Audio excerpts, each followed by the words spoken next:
Salut! Alors, pour aujourd'hui, comment aborder l'improvisation à la guitare?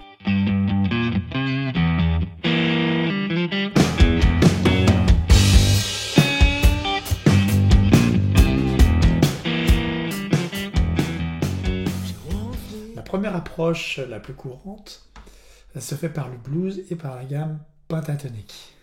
Cette approche, elle va te permettre d'oser vraiment improviser et surtout aussi d'apprendre à structurer tes impros, à structurer ton discours musical. Alors pourquoi le blues et la gamme pentatonique mineure en l'occurrence? Le blues, lui, il est construit sur une grille bien définie qui tourne sur 12 mesures et qui est toujours organisée un petit peu de la même manière.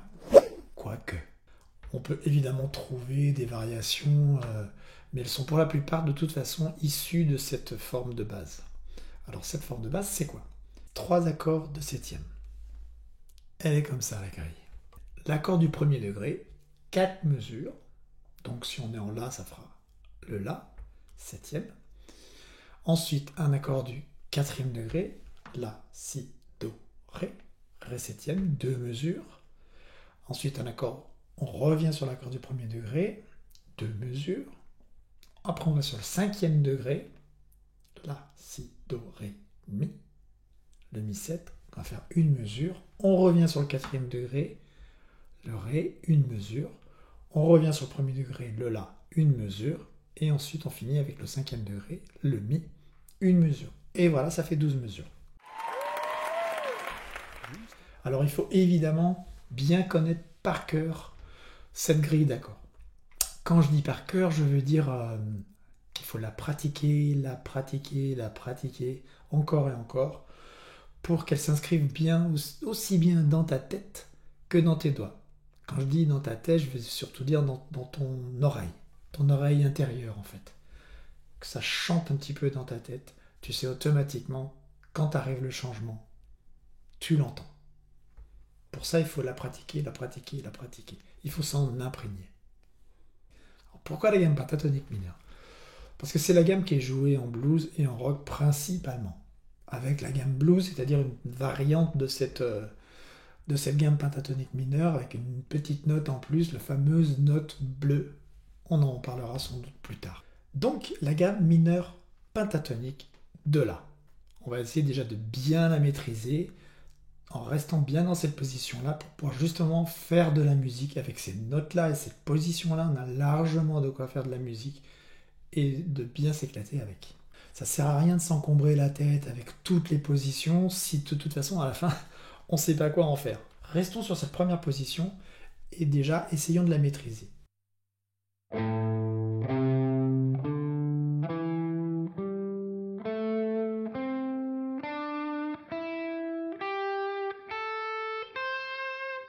En montant et en descendant.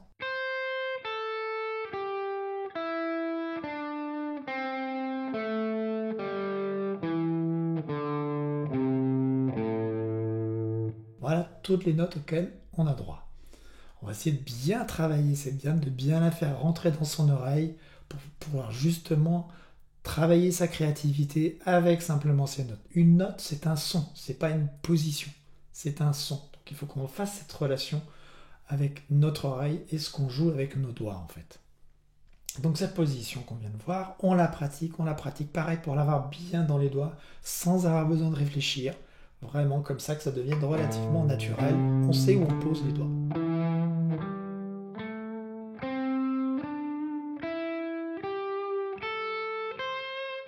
On peut la travailler ensuite par groupe de 3.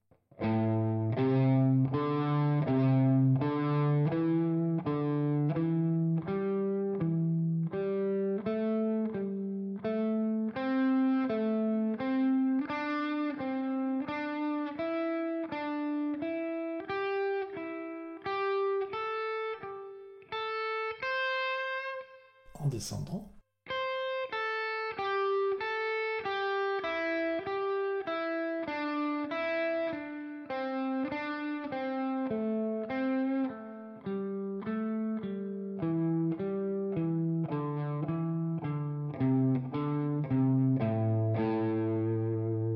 Par groupe de 4.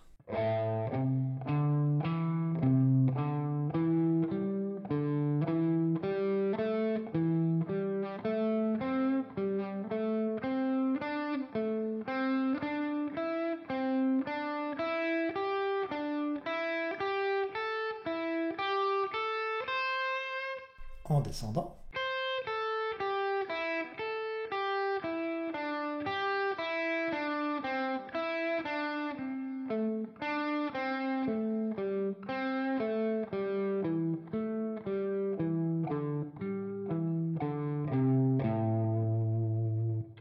Par groupe de 6, de 5.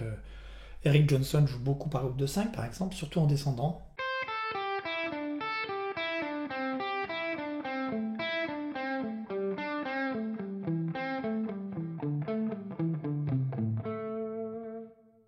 Ou par groupe de 6. Enfin, tout est possible. N'oubliez pas, si ce n'est pas déjà fait, de vous abonner, laisser un petit commentaire aussi, et puis un petit pouce bleu si jamais ça vous a plu. Voilà, on continue. Alors, comment s'en servir? On va mettre en relation les notes de la gamme avec les notes des accords, en fait. C'est comme ça qu'on va devenir de plus en plus musical dans notre propos, en fait. Quand on improvise, on raconte une histoire avec des phrases qui doivent avoir un début, mais surtout une fin. C'est ça qui fait tout le truc, c'est la fin. Cette fin de phrase, cette petite note à la fin qu'on va placer, c'est la note cible. C'est celle qu'on va viser. Et cette note qu'on va viser, nous, pour commencer, ce qu'on va faire, c'est qu'on va à chaque fois choisir la tonique de l'accord. Donc si c'est un La, ben on finira sur un La. Si c'est un Ré, on finira sur un Ré. Et si c'est un Mi, on finira sur un Mi. Donc il faut se repérer sur le manche pour connaître toutes ces notes. Le La, par exemple, on sait qu'il est ici. On repère qu'il est ici. Et on repère qu'il est ici. Et ensuite, on va faire des phrases. Au début, un petit peu au hasard, enfin en tout cas en faisant des essais, il ne faut pas hésiter. On expérimente, on fait des essais. La seule chose, c'est qu'on vise la fin de notre petite phrase avec la note de l'accord. Par exemple, si c'est un La, comme là, je vais vous donner l'exemple.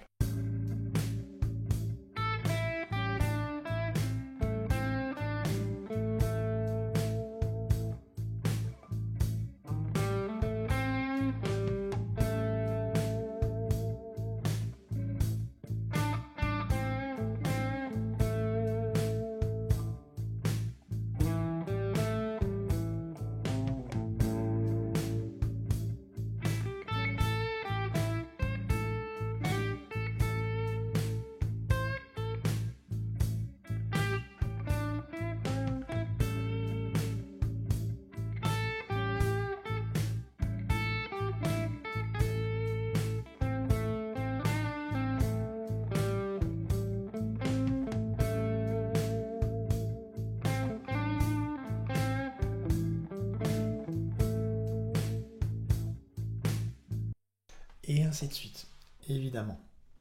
À chaque fois, on vise cette note-là et ça change absolument tout, ça structure notre propos. On peut essayer plein de choses, expérimenter pas mal de choses avant de jouer ça, mais à chaque fois, quand on conclut, on voit que ça donne du sens en fait à ce qu'on est en train de faire. Juste ce petit truc peut tout changer à chaque fois. Il faut tenter, expérimenter. L'avantage avec cette gamme, c'est qu'on peut tout tenter. Toutes les notes vont fonctionner, des fois ça sera peut-être un peu moins heureux, mais ça c'est pas grave. Ton oreille justement va te le dire, il faut se faire confiance. La seule chose qui compte c'est ça me plaît pas. Si ça me plaît pas, j'enlève. Il faut se faire confiance et tenter. On apprend à parler en parlant, on apprend à jouer en jouant. C'est un peu bête, mais c'est vrai. Alors maintenant, quelques petits conseils pour améliorer un petit peu les petites phrases qu'on peut faire. La première chose, c'est déjà, il faut penser au rythme. Au timing, comme on dit, c'est-à-dire toujours rester bien déjà dans la pulsation. Et pareil, comme on vise nos notes cibles, visons aussi les temps, à se reposer nos phrases sur les temps, pour commencer, déjà, tout simplement, par exemple.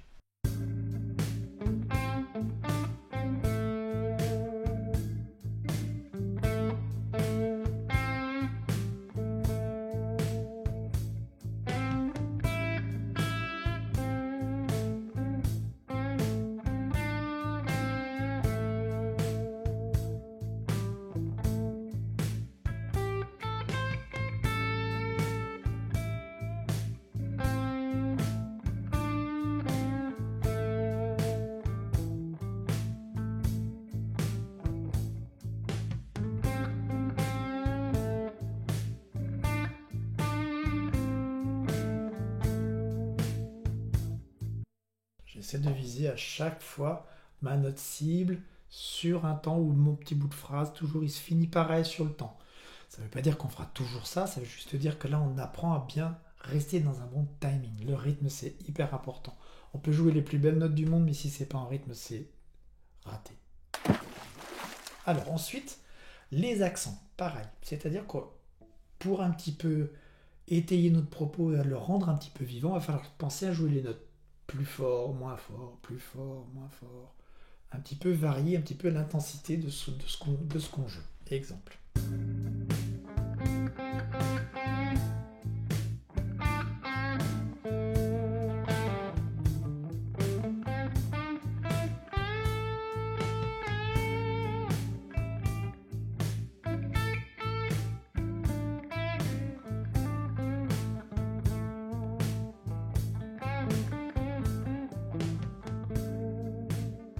Avec peu de notes, on fait déjà de la musique, juste avec ces notions-là de notes cibles, le rythme, évidemment, et les accents.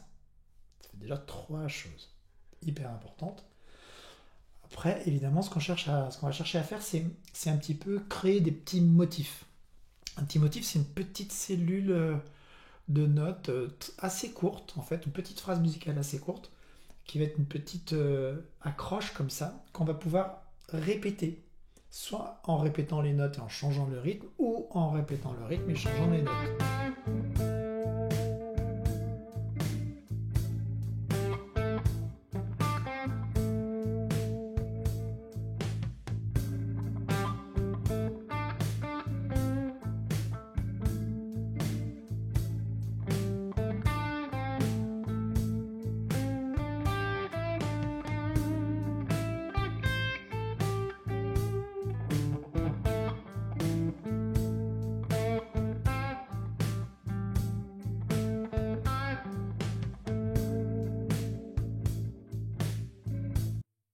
Voilà. Alternativement, j'ai changé soit les notes, soit le rythme.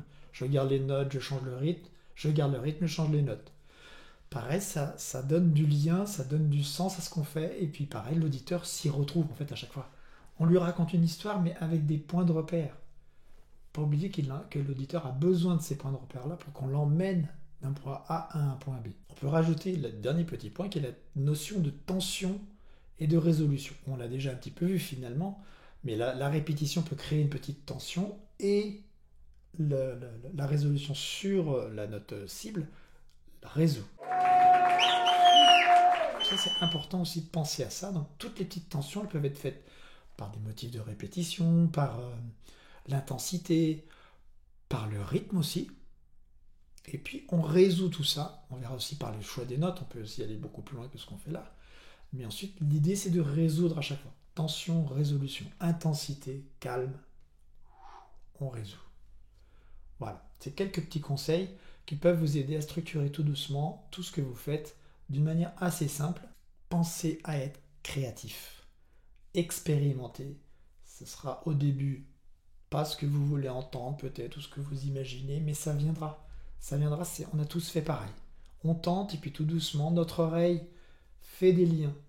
C'est pas la peine de chercher autre chose que le travail de notre oreille. Pour aller un petit peu plus loin que notre position, là, on va pas apprendre tout de suite d'autres positions. Je pense pas que ce soit nécessaire. En fait, on peut faire aussi, tout simplement, on connaît bien cette position-là.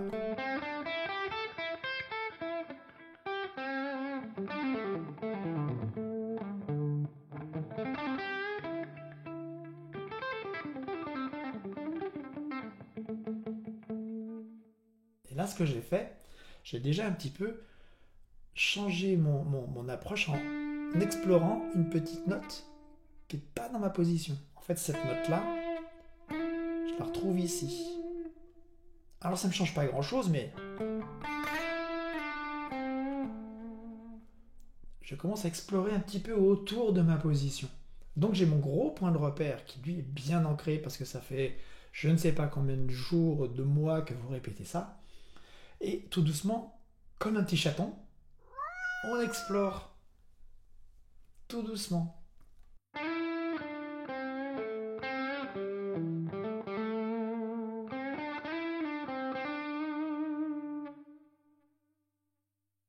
même chose ici.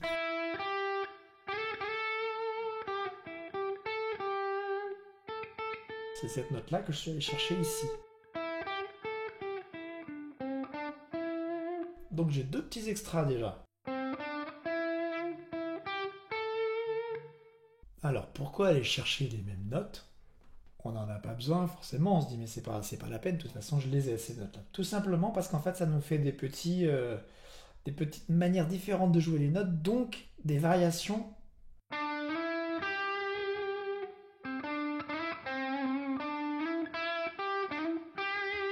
Des variations de doigté.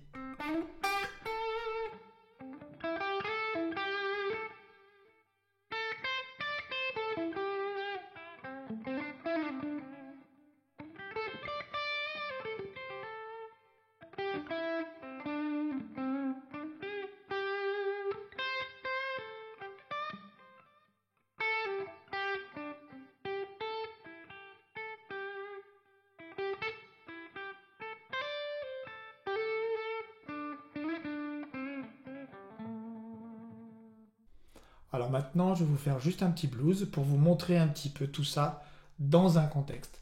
Merci, à bientôt. Ciao, ciao.